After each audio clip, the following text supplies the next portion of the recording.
আসসালামু আলাইকুম রহমতুল্লাহি ওয়া বারাকাতুহু। আজকে আমি আপনাদের সাথে শেয়ার করব আমি কন্টেন্ট ক্রিয়েট করার জন্য আমি কোন কোন কম্পোনেন্টস গুলা ব্যবহার করছি এবং কেন করছি এবং এগুলোর সুবিধাটা কি এবং অসুবিধাটা কি একটু আপনাদেরকে চেষ্টা করব বিস্তারিতভাবে বলার জন্য। তো আমি যে ক্যামেরাটা দিয়ে এখন শ্যুট করছি এটা হচ্ছে S22 প্লাস, অর্থাৎ স্যামসাংয়ের S22 প্লাস যেই ফোনটা আছে এটা দিয়ে এখন আমি শ্যুট করতেছি। তো বলতে পারেন যে সবসময় এটাই আমি বেশিরভাগ সময় ইউজ করি। এছাড়াও রাজনৈতিক কোনো ভিডিও বা হচ্ছে সিনেমাটিক যেই শটগুলো এগুলোর জন্য হচ্ছে এই ফোনটা ইউজ করতেছি, আইফোন 15 প্রো ম্যাক্স। তো সবসময় S22 প্লাস ব্যবহার করার কারণ হচ্ছে ওটাতে লাইট যে বিষয়টা, লাইটিংয়ের যে বিষয়টা, অর্থাৎ আইফোন 15 দিয়ে যখন ভিডিও করতে যাবেন আইফোন 15 প্রো ম্যাক্স দিয়ে একটু কেমন জানে আমার কাছে মনে হয় যে ফেসটা একটু ডার্ক দেখায়। S22 প্লাসে যে জিনিসটা একটু হোয়াইট, অর্থাৎ একটু দেখতে সুন্দর, আমার যে একটু দেখতে আপনাদের সুন্দর লাগতেছে এর পিছনে কারণ কিন্তু S22 প্লাস। এই ফোনটা দিয়ে আবার ভিডিও করলে দেখবেন একটু কালো কালো লাগে। যাই হোক, তো এটার বিভিন্ন সুবিধা আছে আপনারা জানেন যে আইফোন 15 প্রো ম্যাক্স ক্যামেরার জগতে রাজত্ব করছে। এখন তো 16 প্রো ম্যাক্স চলে আসছে। তো এটাও ভালো, খারাপ না। এটার যে অডিও কোয়ালিটি এবং ভিডিও যে কোয়ালিটি অসম্ভব মারাত্মক রকমের ভালো। তবে আমার কাছে কেন জানি একটু ডার্ক মনে হয়।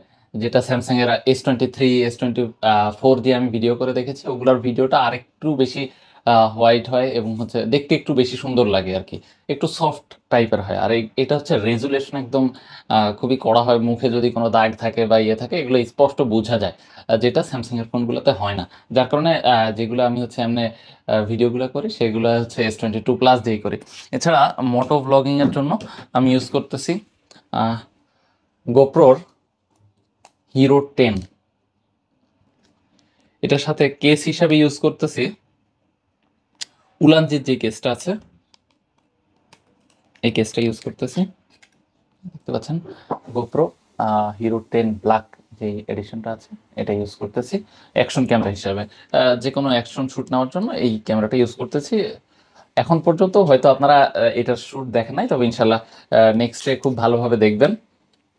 আর এটার সাথে এই কেসটা ইউজ করতেছি বিকজ এই কেসটা ইউজ করলে মাউন্ট করতে সুবিধা হয় এবং এখান থেকে সরাসরি চার্জের যে বিষয়টা বা হচ্ছে আমি যে মাইক্রোফোন ইউজ করি এটা কিন্তু সরাসরি এখান থেকে আমি ব্যবহার করতে পারি। এবং আপনারা জানেন যে হিরো 10 ব্যবহার করতে গেলে বা গোপ্রোর যে কোনো কিছু যে কোনো ক্যামেরা ব্যবহার করলে এক্সট্রা একটা আহ, কি বলে এটাকে অ্যাডাপ্টার লাগে, যেটা দিয়ে হচ্ছে আপনি মাইক্রোফোন বা হচ্ছে যে কোনো কি বলে এটাকে ভয়েস ওভার দিবেন বা যাই দিন, এটার জন্য কিন্তু আলাদা একটা অ্যাডাপ্টার লাগে। এটা ছাড়া কিন্তু আপনারা ভয়েস দিতে পারবেন না, অন্যথায় ডিরেক্ট ক্যামেরাতে রেকর্ড হবে, যেটার কোয়ালিটি খুবই খারাপ। আর এই ক্যামেরাটার কিছু সুবিধা আছে এবং কিছু অসুবিধা আছে, একটু আপনাদেরকে বলি। এই ক্যামেরাটার সুবিধা হচ্ছে যে আপনি যদি লাইট ভালো থাকে দিনের বেলায় যদি ভিডিও করেন সেক্ষেত্রে আমি কম্পেয়ার করে দেখেছি, আমার কাছে কেন জানি মনে হয় যে আইফোনের থেকে এইটার কোয়ালিটিটা অনেক ভালো লাগে, অনেক সুন্দর আসে। এটা দিয়ে অনেক ভিডিও করছি বাট এখনো আপনাদের সামনে দেওয়া হয় না, আস্তে আস্তে আসতেছে ইনশাল্লাহ। তো এটার ভিডিওটা হচ্ছে যদি আপনি ডে লাইটে ইউজ করেন সেক্ষেত্রে মারাত্মক একটা পারফরমেন্স দেয়, বাট আপনি যদি লো লাইট ইউজ করেন অথবা রাত্রে বেলা ইউজ করেন সেই ক্ষেত্রে এটা জঘন্য লেভেলের একটা এক্সপিরিয়েন্স আমাকে দিয়েছে। অর্থাৎ যখন এটা দিয়ে রাত্রে কোনো ভিডিও শুট করি ওই ভিডিওটা আসলে আর কি ব্যবহার করার মতো থাকে না। অর্থাৎ ভিডিওতে অতিরিক্ত নয়েজ চলে আসে, একটা গেইন চলে আসে, কেমন জানি সাদা সাদা এগুলো ডট ডট গেইন চলে আসে। তো যার কারণে এটা রাতের যে ফুটেজগুলো আছে এগুলো ব্যবহার করার মতো হয় না। তবে দিনে যেই পারফরমেন্সটা দেবে আইফোন 15 প্রো ম্যাক্স বলেন বা হচ্ছে এর থেকে আপডেট লেভেলের যে ক্যামেরাগুলো আছে এগুলোর থেকে আলহামদুলিল্লাহ অনেক ভালো আহ, একটা আউটপুট আপনাদেরকে দিবে। এর সাথে আমি ইউজ করতেছি মাইক্রোফোন হিসাবে ইউজ করতেছি বয়ার যে MM1 যে মাইক্রোফোনটা আছে শর্টগান, এটা ইউজ করতেছি গোপ্রোর সাথে। অর্থাৎ হেলমেটে এটা একটু কষ্ট হয়ে যায় এটা মাউন্ট করা, তারপর এটা দিয়ে কষ্ট মষ্ট করে চালাইতেছি। টাকা পয়সা হলে ভালো দেখে আরেকটা নিব। আর গোপ্রোর ব্যাটারির যেই ইউনিটটা আছে এটার আমি ইউজ করতেছি টেলসনের যেই 3-in-1 যে কম্বোটা আছে, অর্থাৎ এখানে তিনটা আপনি একসাথে চার্জ দিতে পারবেন 3টা ব্যাটারি রয়েছে, তবে গোপ্রোর ব্যাটারি পারফরমেন্সে আমি একেবারেই সন্তুষ্ট না। এই যে ব্যাটারিগুলো আছে কেমন জানি, আমি বেশিরভাগ সময় পাওয়ার ব্যাংক ইউজ করি, অর্থাৎ ওই যে ব্যাটারিগুলো আছে এগুলা হাইস্ট 20 মিনিট 22 মিনিট করে ব্যাকআপ দিতেছে, এতটুকুও দেয় না, আরও কম দেয়।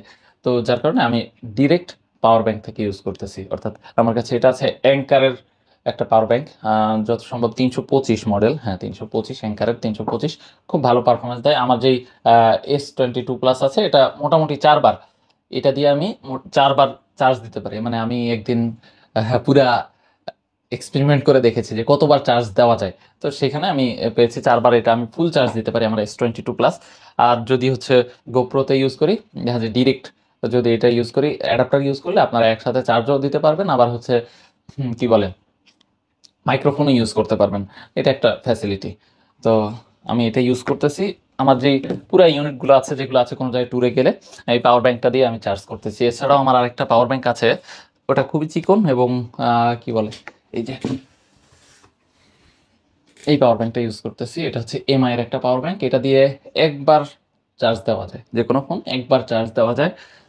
আর এছাড়াও মাইক্রোফোন হিসাবে ইউজ করতেছি, এই যে আপনারা দেখতে পাচ্ছেন আমার বুকে লাগানো রোডের যে ওয়্যারলেস গো টু যে মাইক্রোফোনটা আছে, এটা আমি ইউজ করতেছি।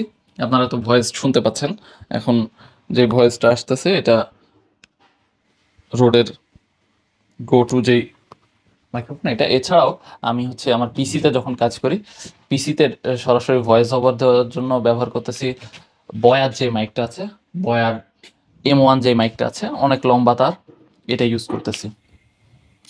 আর এছাড়াও আমি যখন ফোন দিয়ে এডিট করি, ফোন দিয়ে এডিটের ক্ষেত্রে সাউন্ড শোনার জন্য ওপ্পোর একটা ইয়ারপডস আছে, এটা ব্যবহার করতেছি।